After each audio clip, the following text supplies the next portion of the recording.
In 10 years, we will have technology Hold that on, will just shrink start stuff. from the beginning. How did you end up even talking about shrinking? Pokeballs, right? He said that we, right now, have the technology We do. to build functioning Pokeballs. This is deja vu right now. It's crazy. Yeah, we do. And I say no. We're In not 10 years. shrinking genetic material In 10 years, down to fit in a we ball will have the tech. There's somebody working on it right to now. the point where we can shrink it, put it in the ball, walk around, and it will unshrink upon opening. Whoever you are, you keep watching those Marvel movies, and you keep finding out the formula on how to shrink stuff. Because I know you out there that's shrinking stuff right now. How long did you say it's going to take? 10 years. He said 10 years. In 10 years. They're working on it right now. And he's standing on this. That's the crazy part. Standing on it, taking the shit on it, doing all of it on it, having sets on How it, about standing this? on it. If this technology is just in 10 years, I'll give you $10,000. In 10 years, bet. Said it right here. In 10 years, he gives me $10,000. If this technology exists. And if it's not, I'm just wrong. That's all he is. That's how I'm sure I am that you're wrong. In 10 years, technology will shrink. And you know what? I hope I get a free shrink machine. It's gonna be like a boom.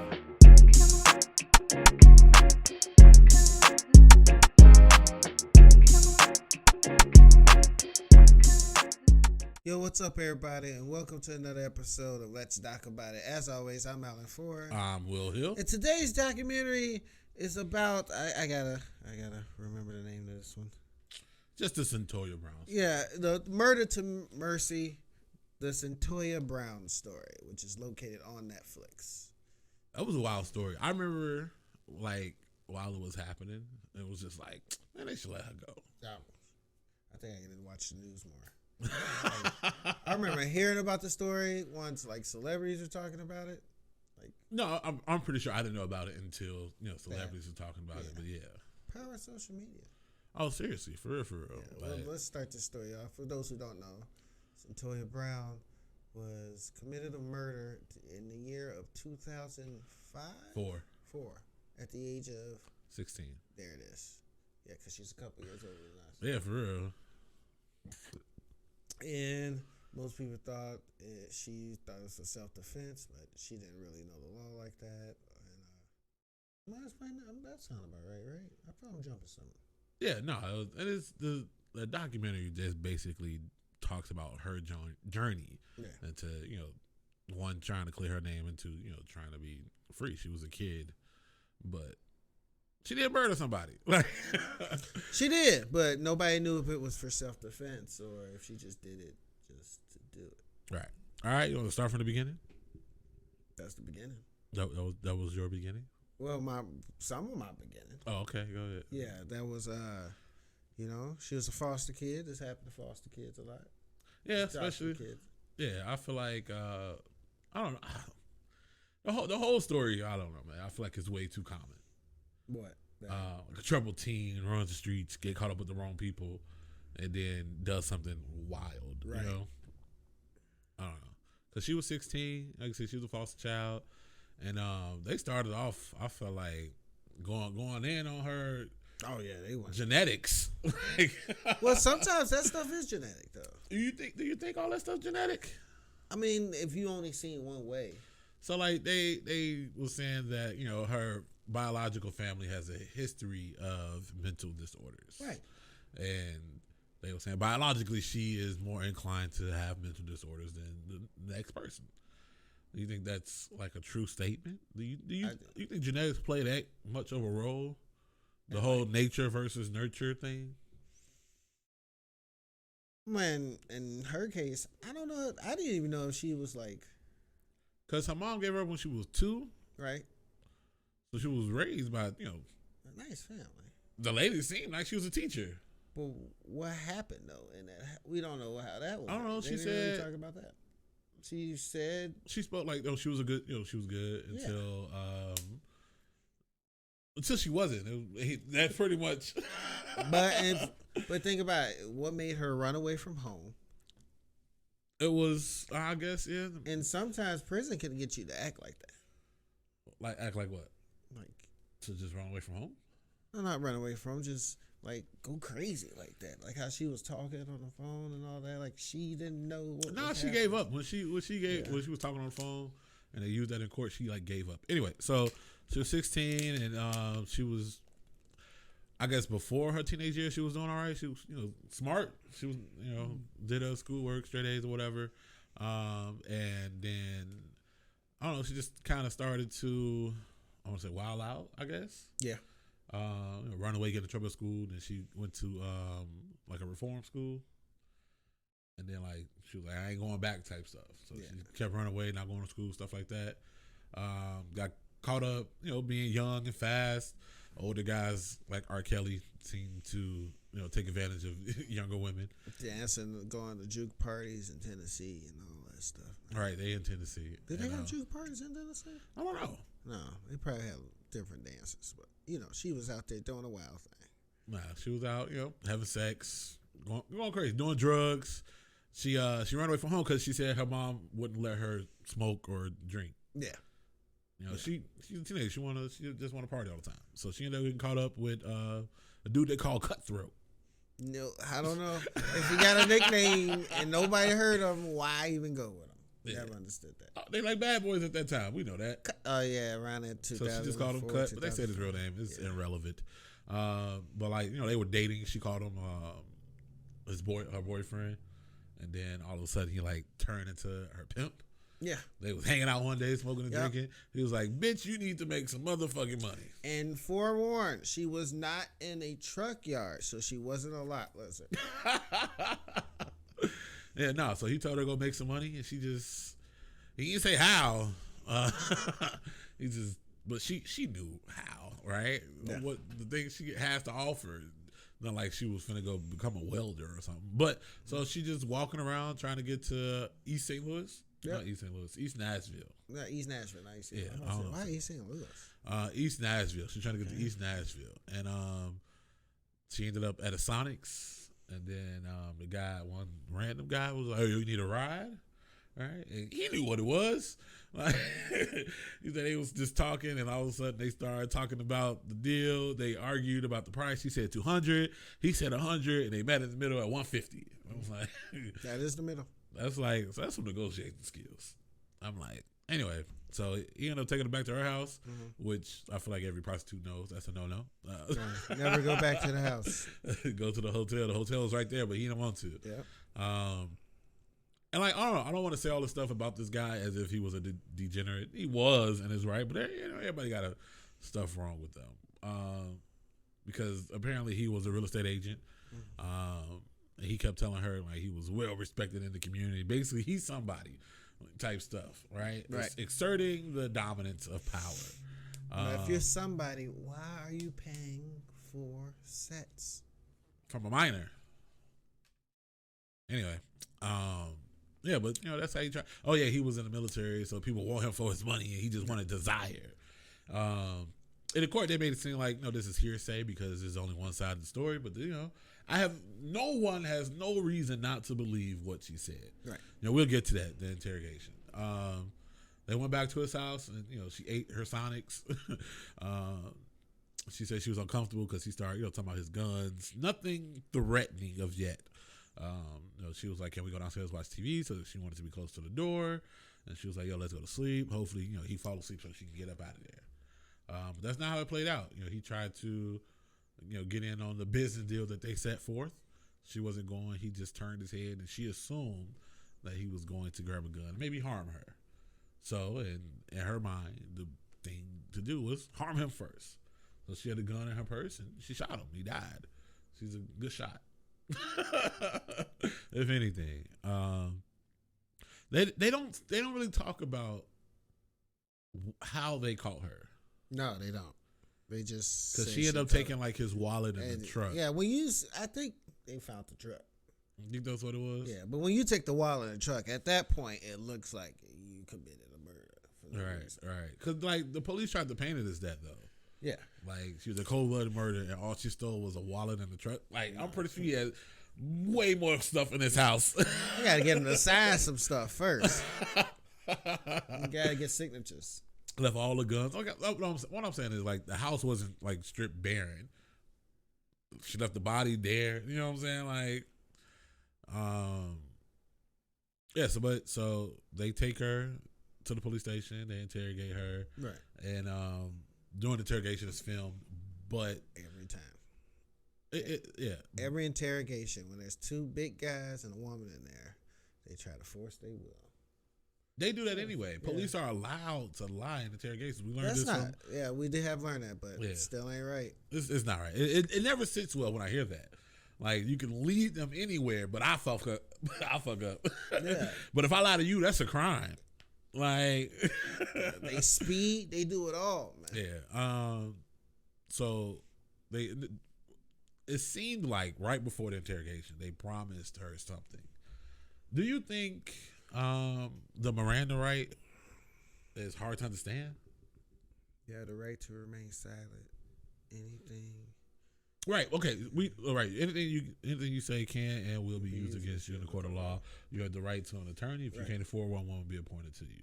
Do you understand the rights as they I've spoken to you? So if they ask me something, I don't have to say nothing. Right. But as a teenager, like, I had a run-in with the cops when I was a teen, and it don't feel like it's an option.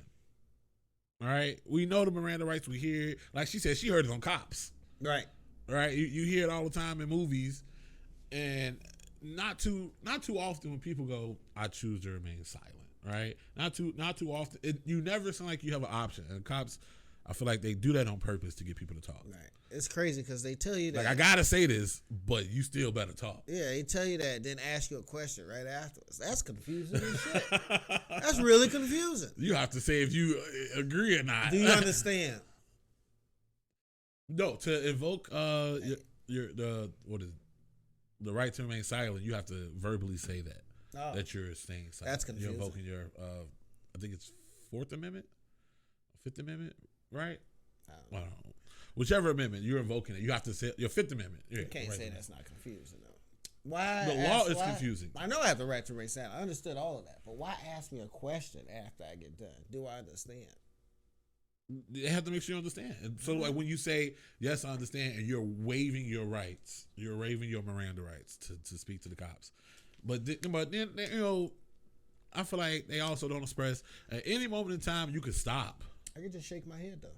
No, you have to verbally say something. Oh, well, I guess you can't speak. Right. But it's been recorded. You agreed. Yeah, see? Yeah, it's agreeance is agreement. They got cameras. You just look at the camera. That's it. Right, but I feel like they never explained that, at any moment in time during this interview, interrogation, however you want to call it, you can stop it. You go, nah, you know what? This don't sound good for me. Let me stop. And then whenever you stop it, anything you said before that is stricken from the report. Right. Like, you have to go through the whole entire investigation for that to be admissible in court. And again, this is not something that is being taught, right? We just know the Miranda rights, and that's it, right? You have the right to remain silent. You go, but it's probably in my best interest to talk. It's never. I'm telling y'all right now. Don't ever talk to the cops. Whenever they give you a Miranda rights, wait for an attorney. And then they charge you $5 for a police report. That's what they do. It's the FOIA Act. What they gonna do with that $5? Nothing. Donuts, man. All right, good. Yeah, but after that, the cops try to bully her and all that stuff, get the answers out of her. Right, she had to sign that one piece of paper saying like nothing was promised to you. And that's when she go, whoa, wait, y'all did though. Yeah, I like how when they asked her that and she like broke it down to a silence. They said, you have the right to an attorney. What's the attorney one? You have the right to legal representation or to attorney. That means if you can't afford a lawyer, we'll give you a broke ass one. That's what she said. If you're too broke to get one, we'll give you one. Yeah, if you're too broke to get one, we'll give you one. But that was later on. That wasn't during the initial interview. No. Yeah, the initial interrogation, whatever. They locked her ass up. They was definitely went to jail. They showed her birth mom. Yeah. That was a lot. Her birth mom had her at 16. She said she hadn't seen her in 14 and a half years, I think. She gave her two. But the mom admitted to drinking while pregnant and started to smoke crack. It's always crack. It's always crack. Know what they say? Born in the 80s. Crack baby. Crack baby. She was late 80s. Oh, man, it's always crack. You know, I watched it. I heard the accent. I was like, if crack pops up in any of this, it's always crack. I mean, it was the drug of choice. And then she said her mom was crazy too. Right, and I don't know, man. I feel like they play heavy into the whole genetics thing. I don't know. It could be true. Matter of fact, I think it's true. That what? That genetics you could pass down, bipolar disorder, stuff like that. Because some families are more inclined to have like breast cancer and stuff like that. So why not mental disorders? Yeah, you pass down traits. Yeah, 100%. Somebody bald in my family because my mama bald, my daddy bald. We got somebody bald in my family. Yeah, so you ain't gonna have no teeth? No.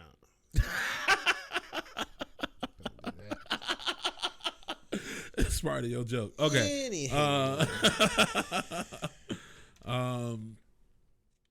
So yeah, no, they trying to fight for it. Because the Tennessee being charged with first degree murder, it immediately puts you up for the ability to be charged as an adult, an adult court, an adult system. So she had to do like a pre-trial thing for that to see what system they're gonna keep her in as a juvenile or an adult. Because as an adult, it was life without possibility of parole, 51 years. Those are her two options. That was it. There's no plea deals, nothing. So they tried to show that she was not mentally inclined to understand the confession that she gave, and not inclined enough to say that the cops didn't promise her nothing. And they put her in an adult system. That's what happens to any melanated person. And that system will fuck you up. And, I mean, of course, it's to give her the most, because she killed the white man. Yeah, that's true. Like, but it didn't really mess her up because she actually didn't look like.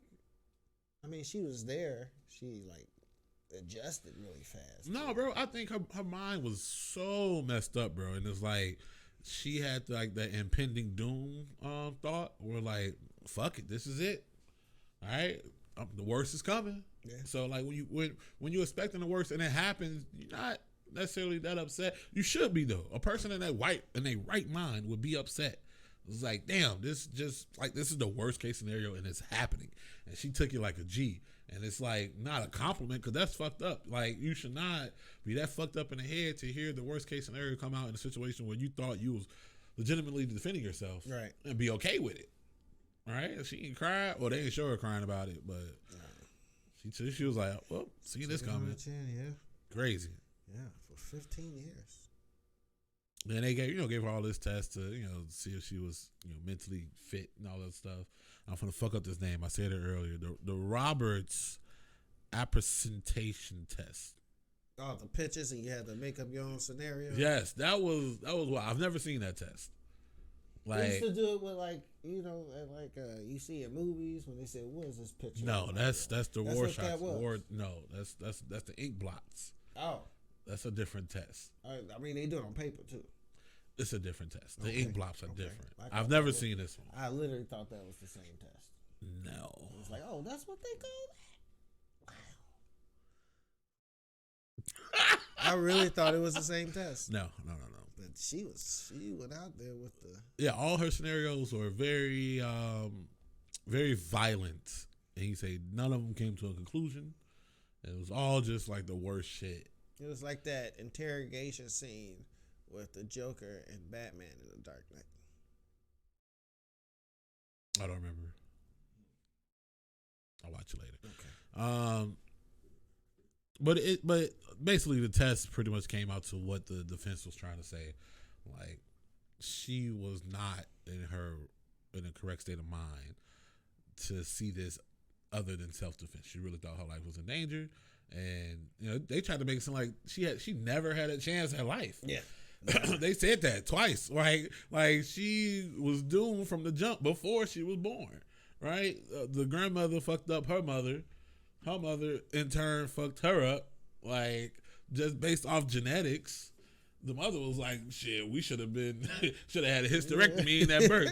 She said her mother, the grandma, was like, my mother should have had a hysterectomy in 13. I'm like, Jesus Christ, how far does this mental disorder really go? She went to go see her mom. She didn't even want to be next to that bitch. That's crazy. That's real. Because her mom went through a lot of sexual abuse. Like a lot. My mom allowed it. It's all messed up. The world is just a dark, dark place. Very dark place. But Cyntoia Brown was, trying to do right. She every time she spoke, even when she was 16, she sounded very intelligent. She did. Well, when you're out there in the streets on your own, going to parties, you learn some stuff. Oh yeah, you had to grow up real fast. Yeah, you had to grow fast. I feel like, never mind. I'm gonna say don't be in a rush to grow up. This shit ain't fun. Yeah. Bills? What? They don't stop every month. Every month. They don't stop.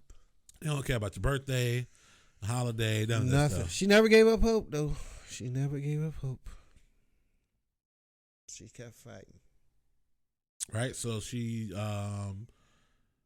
went to trial. They found her guilty on all 3 counts that they were charging her with. Yeah, that was quick. Gave her Once life. I saw it was 6 hours. Yeah, when it's 6 hours, like, yeah, she going to jail. Yeah, if it's quick, you going to jail. Yeah. If it's quick, you done. You're going to jail. Going to jail. Like 6 hours, that's all they took with all that? That case took, 4 days? Yeah. They took 4 6 days, hours. Took 6 hours. They made their mind up on the first day. They was like, hey, we waiting on the pizza again. Yeah, and we we just getting paid by the day. This $75 a day? All right, let's go ahead and get out of here. Yeah, so they just sentenced her to life. Like you said, she never gave up hope, but she kept going. She ain't sitting there and just soak, right? She started going to school, ended up with 2 college degrees. Yeah. There was a documentary about this case before the celebrities picked it up. It was at a film festival, and then the one lawyer group picked it up and tried to get an appeal. Yeah, that was the footage they showed early in the movie. Yeah, that was that footage. They tried to get an appeal, which didn't work out. Of course, it's hard when you're melanated. That's all they see. Rihanna shared it first. When Rihanna shared, one of the biggest stars, when Rihanna shared, everybody else gonna see it. Yeah, I mean, do you think it was an injustice? Huh? Do you think it was? Oh wait, let's finish this. All right, come on. You ain't said. I feel like you ain't said much. Much about this? Yeah, there's not much to say.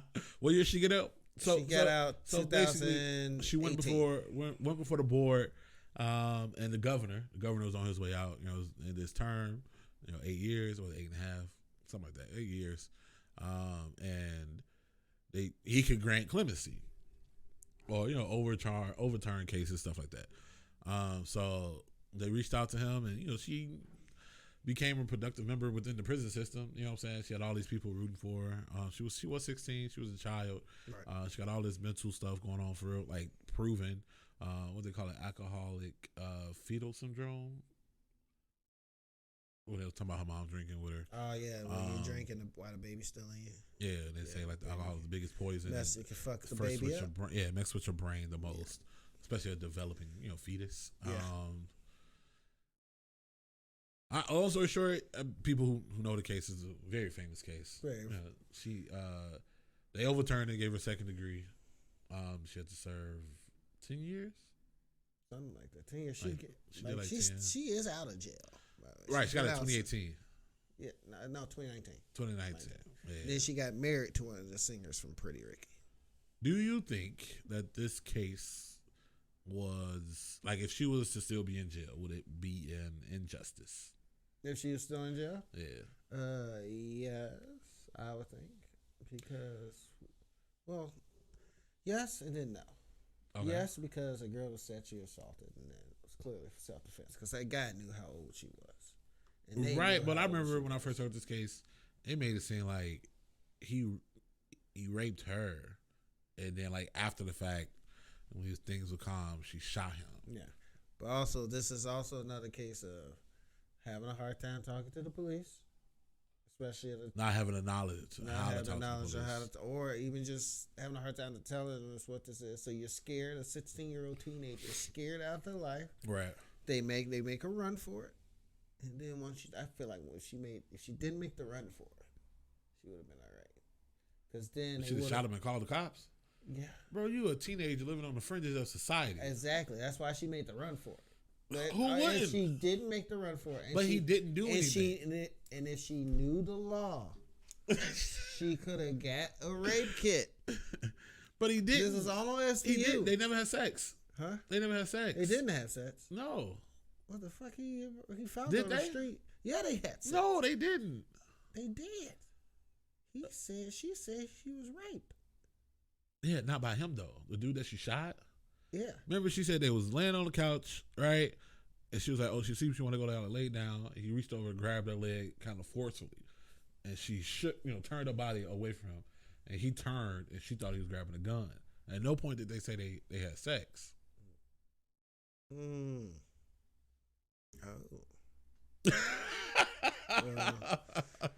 It's a lot of stuff you don't know.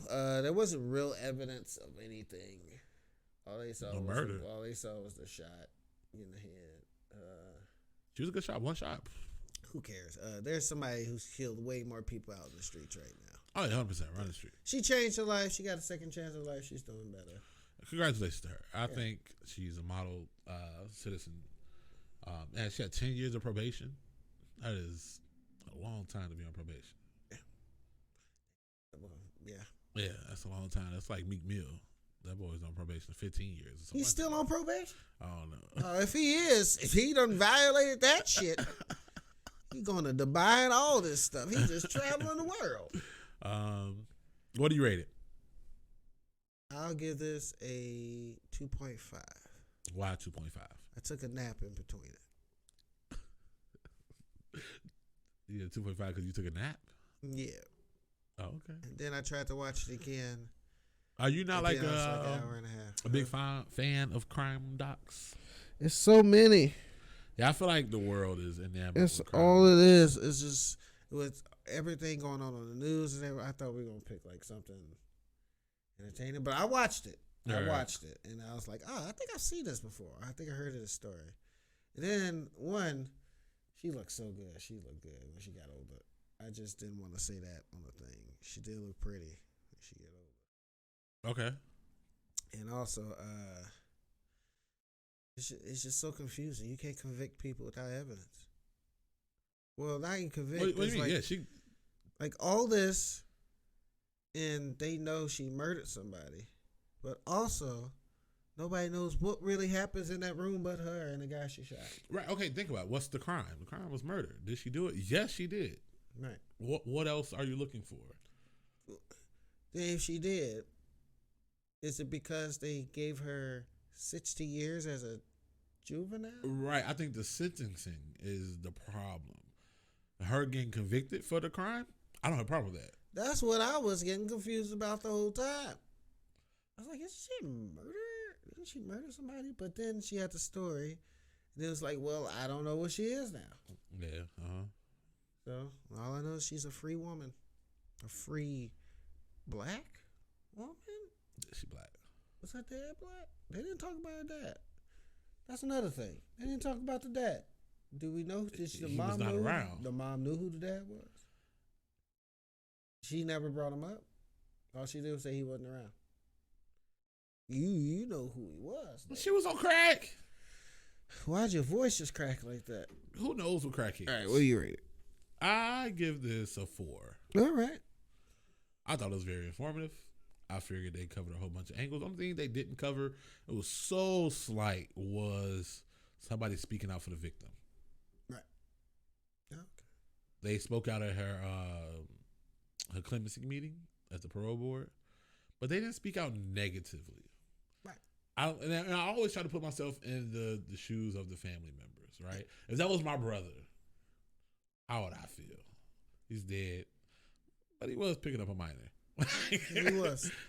Like, he ain't lived the greatest life, but man, he shouldn't be dead. He shouldn't be picking up a minor at night. Everybody knew. Come on now. So it was like, but did your brother deserve to die? No, he didn't. And does your killer deserve to be out? Nobody deserves to die. Yeah. Unless. I was just saying, I didn't have an answer. I was just, I thought they covered everything except that little small part. I think her case was an interesting case because it's one of a kind cases. Her case actually changed the laws in Tennessee. That all of the children cases get reviewed more deeply and depthly. I think it's going to change a lot of things moving forward, how they treat victims. Yes. In an interrogation room. In a good way. In a good way. No, they're not going to change their interrogation tactics. They need conviction rates. It's just not going to have two guys. They're going to have a guy and a woman in there. You're doing the same thing. It really don't matter. All right. That's that. All right. As always, like us on Instagram at LDAIPod22. Follow us on Facebook, all across social media at Let's Doc About It. And you can follow me across social media at Fordham Comedy. And you can follow me everywhere, simply just Will. The next documentary, please put it in the comments. Tell us what y'all want us to talk about. We'll watch it, review it right here. Peace out. It's on the beat, make it boom.